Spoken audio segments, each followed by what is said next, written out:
Talaga namang nakakapagod mag-ayos nitong kubo ko. Kailangan ko yata na makakatulong dito. Lolo, kailangan nyo ng tulong? Tanda ko kayo Kayo yung gumiba ng kubo ko dati. Kami nga yon, Lolo. Pero ngayon, tutulungan ka namin dito. Oo, basta may pagkain. Sige na, Lolo, para makabawi naman kami sa inyo. Ay siya, sige. Madali lang naman yan.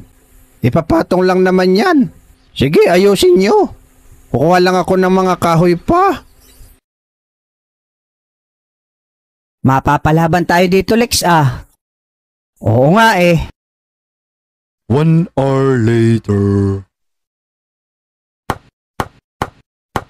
Sige, Abudo, pukpok lang. Mamaya, may merenda yun si Lolo. Pagbalik. Todo pukpok na nga ako nitong Graham na matigas Malapit na. Yung dalawa na lang ang ikakabit natin. 1 hour later.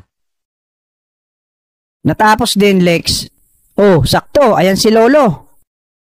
Kamusta mga tutoy? Natagalan ako bumalik. Ayos na, Lolo. Ang kubo nyo. Ayan, Ano yan? Bakit ganyan? Baliktad. Ang bubong. Ginawa nyo namang imbudo. Para pag umulan, may ipon na kayong tubig sa taas. Nako, mga perwisyo talaga kayo. Magsilayas nga kayo. Tara na, Alex. Palpak na naman.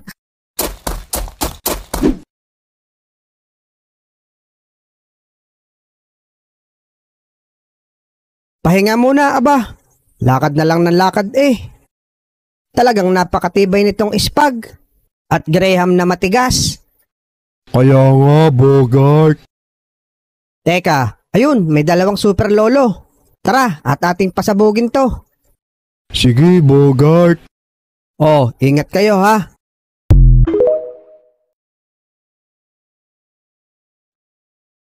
Lex, si Manong yung naglalako ng papag sa bus. Tatay, kamusta ho? Nalako niyo na ba tong papag sa bus? Hindi nga papasukin, Lex si Tatang. Meron na, tutay. Nabenta ko na nga ito. Pinaprint ko kasi para malako ko sa loob ng bus. Aba, madiskarte din si tatay Inaantay ko lang yung lalaboink na magdi-deliver. Oh, Manong, ikaw ba yung magpapadeliver? Oo, ito yung isasakay. Aba, anong laki namanan? Ay sige, pwede na yan. Angkas pa si Tabachoy.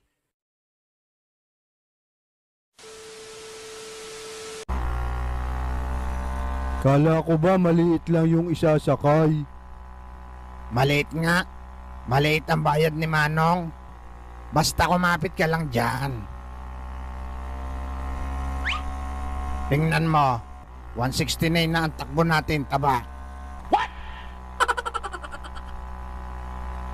Aba, ang bilis. May problema lang. Nasira yata ang silinyador. Ayaw bumagal. Gamitin mo na yung preno, Otlug. Ayaw din kumapit. Kaya magdasal ka na, Abudo, na maubos ang gas.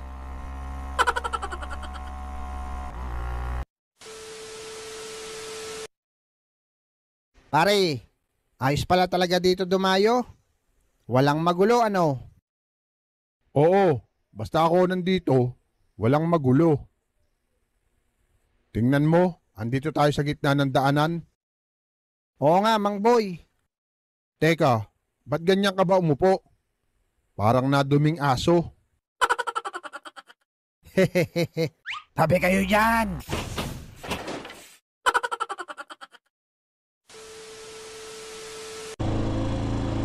Mukhang maaga ako matatapos ngayon, Ayos.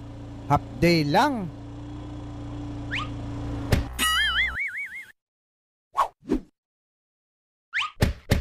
Aray ko.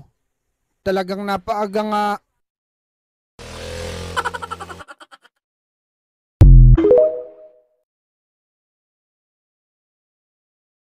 Naparami ata ng tubig. Ayaw pumutok. Aba, Otlog, ang laki nan Kanyon. Kanyong kawayan. Sobrang lakas din ito pumutok, mga lods. Nilalagyan ito ng kalburo. Tapos tubig. At pwede mo na itong sindihan sa butas.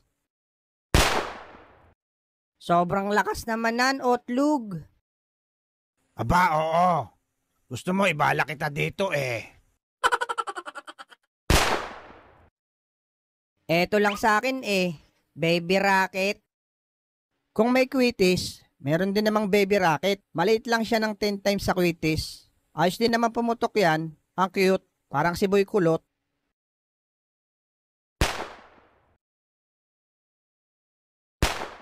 Huwag mo dito itapat sa ulo ko. Halika nga.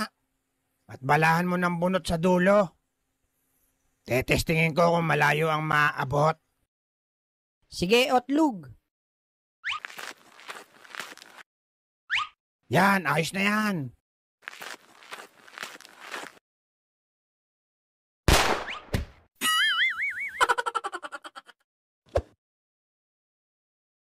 Ano kaya ang plataforma ko kung sakali akong manalong kupitan?